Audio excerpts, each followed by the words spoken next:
Peut-être avons-nous vu les deux grandes raisons pour lesquelles la plupart des citoyens considèrent qu'il n'est ni injuste ni illogique d'avoir à élire des maîtres.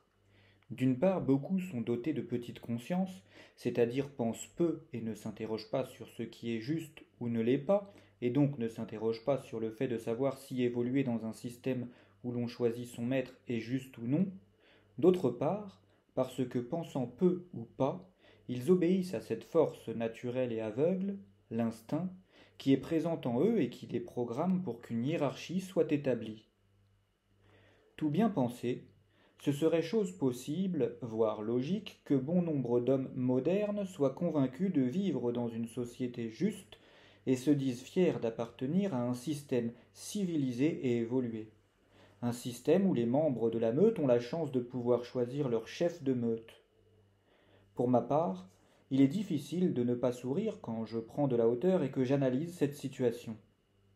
En effet, peut-il y avoir une situation plus ironique que celle-ci?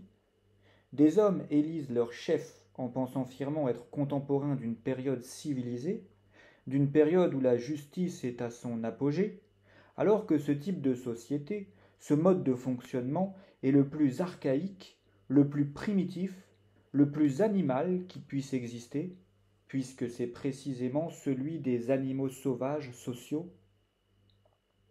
Les animaux n'ont guère besoin de penser et de méditer en profondeur pour choisir leur chef. Ils sont dotés de fabuleux instincts qui dictent leur conduite et, d'une façon toute naturelle, le plus apte, le plus fort, le plus intelligent, bref, le plus quelque chose, dominera les autres, pour le bien du groupe et de l'espèce.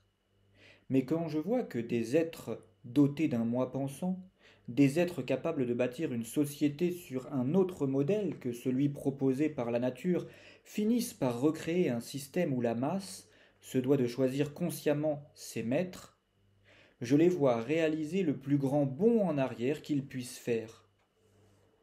Je demande à tous ces individus à quoi leur sert d'avoir un moi pensant, s'ils se contentent uniquement de l'utiliser pour choisir celui qui choisira, et non pour choisir eux-mêmes.